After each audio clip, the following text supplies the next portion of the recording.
dissertation I did on ASMR, and it was quite soon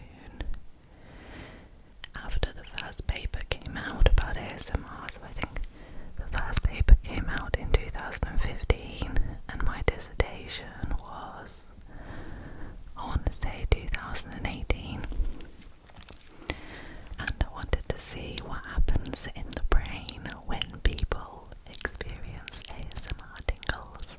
So in my project, we measured people's brain activity with an EEG when they were watching ASMR videos, and they clicked a button, clicked a button to let us know when their tingles started and when they finished. We found really interesting results, like a desynchronization of theta, which means less theta, I think frontal theta, which was found to be similar to the minds of expert meditators. And I loved doing my undergraduate dissertation. I thought it was so cool and so interesting that I hadn't considered becoming a researcher, largely because I didn't really know how to become a researcher or what it meant to do research. So I was still very much focused on becoming a clinical psychologist. After finishing my degree, and I finished with it first, I needed to get experience working with vulnerable individuals. I got a job as a carer with a company that specialised in working with individuals with dementia, but also all kinds of other disorders. I worked with people that had personality disorders and mood disorders like bipolar and dissociative disorder and schizophrenia, and I loved it. It was so interesting. And yeah, it was the most rewarding job I ever did, and I ended up sticking with it all throughout my PhD as well, because I just loved the people so much. I got promoted in that job to working in the office as a care and training practitioner. So I do a lot of like auditing jobs and training jobs. And what happened is that I didn't get on with my manager at the time. I mean, it was just like a clash of personalities. I'd come home after work crying. I would just dread going into work. I really, really didn't like it. Just at the same time, an email popped through from my undergraduate dissertation supervisor asking what I thought about coming back to do a PhD with her. And to be honest, when I got that email, I didn't even really know what a PhD was. And I did a little bit of research, and I found out that, well, there are lots of things you could do, but the main thing is becoming a researcher at a university. So after a little bit of consideration, I thought, you know what, I will consider it. You know, try not to be super focused on the path that I have imagined myself on, but be open to ideas and opportunities and things that were not part of my original plan. I thought that a good way to do it would be to apply for funding, and if I got the funding, take that as almost like a sign. And if I didn't, then maybe it wasn't for me.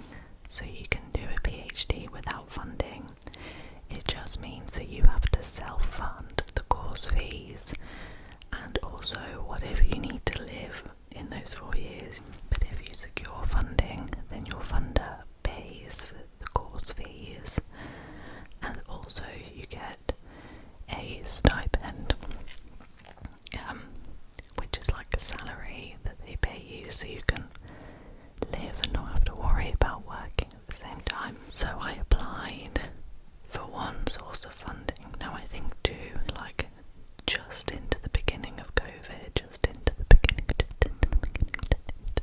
COVID.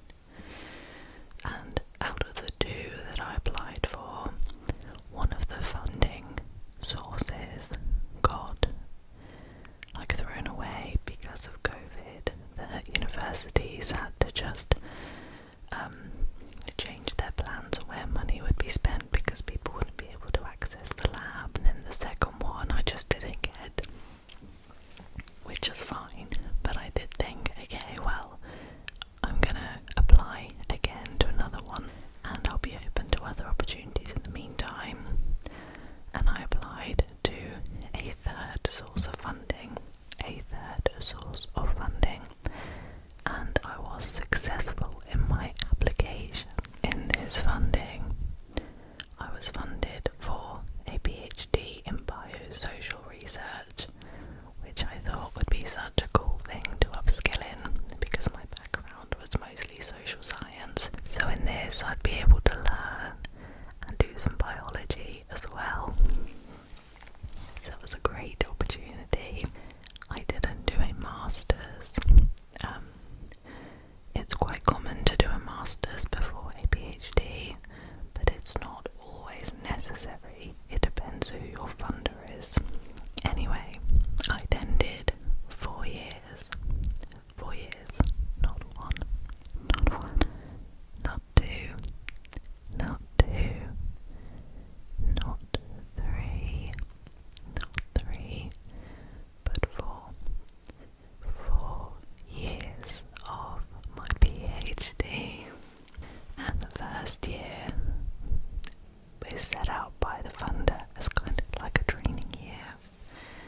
So everyone that is funded by them either comes from a majority social science background or a majority biology background. So you learn a bit about the both and you write a proposal. So that was my first year. And to be honest, I felt so out of my depth. I loved it, but I really felt out of my depth, especially because everyone on my course had done a master's before. Because they were all kind of fresh out the masters. I felt so out of the loop with everything. I think it's funny doing a PhD because it feels like it's never going to end. But then as soon as you're finished, it feels like it all just happens so fast. And doing a PhD is just intense. It's intense because you're on your own for a lot of it. Like, nobody tells you what to do or what things mean. It's for you to figure out. It's for you to make a plan and to run the research and to analyse everything and to interpret the results and to present them and to publish. So it's quite a lonely and daunting process, but also really exciting because of everything you're learning and all the skills that you're developing. You don't even realise that you're developing. So yeah, my PhD was all about touch. Touch. Pleasant touch like hugs and stroking and hand holding in older adults and how it affected their physiological markers of health over time. And it was so cool. I loved it.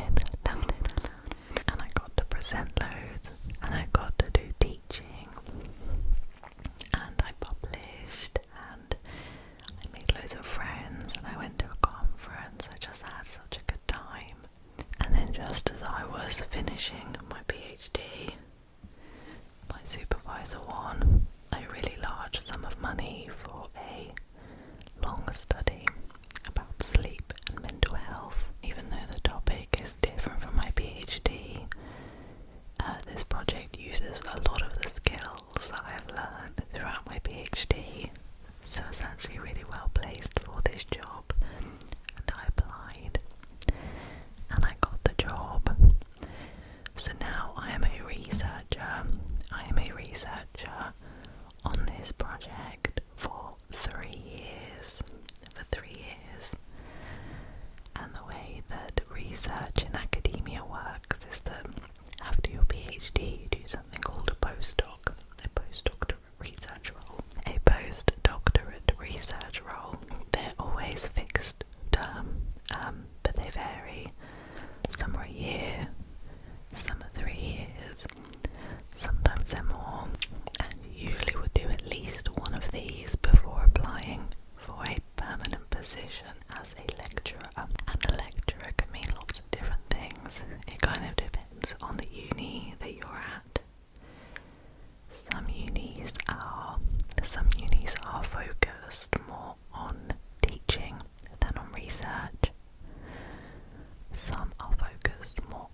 research than on teaching, and some are 50-50.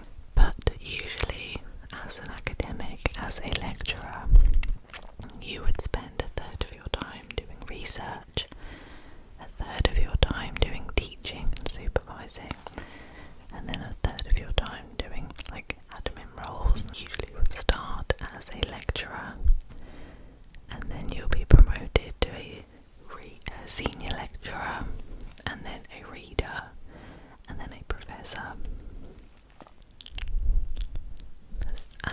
You don't have to go into research in academia. You can go into industry, which includes jobs such as working for the government in running research and writing results up to influence policymakers.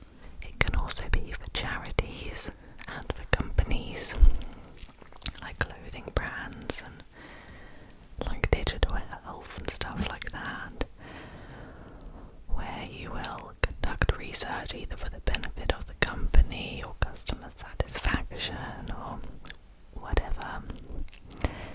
And I did try out a internship in industry, and I loved that too. I did an internship to help me decide whether I would want to go into academia or industry, and actually it didn't help me. It left me really confused, but it made me realise that I would be happy in either, and it was more just seeing what jobs were out there when I finished my PhD. I also forgot to mention that when I sat my Viva, which is like it's almost like an exam or a chat, but it's a defence of your thesis with examiners at the end of your PhD. They are experts in the field of your research, and they will ask you all sorts of questions about your research, and it is your job to defend the decisions that you made and the things that you wrote. And mine went really well. I was terrified of it, but it went really well, and I passed with no corrections, which is like I'm still struggling to get my mind around it. But yeah, currently I have been in my role as a researcher in this post for 3 months now, and I love it. I love it. I love it so much. So much. Every day is just so cool. It doesn't feel like a job. I feel so lucky to be doing this. Yeah, and I guess it's just a lesson to go with your heart. And it's good to have plans and goals, but also be open to opportunities that might come your way and people you might meet, and just that things might change. You know, you might change, and what you like and enjoy might change, and that's okay. Just follow what makes you happy and you will be fine. In my day-to-day role as a researcher, I do lots of different things. I do a lot of reading of academic literature, keeping updated with everything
what I do as a researcher. I do want to in the future do a video about my PhD and my research, and I definitely will. It's just not something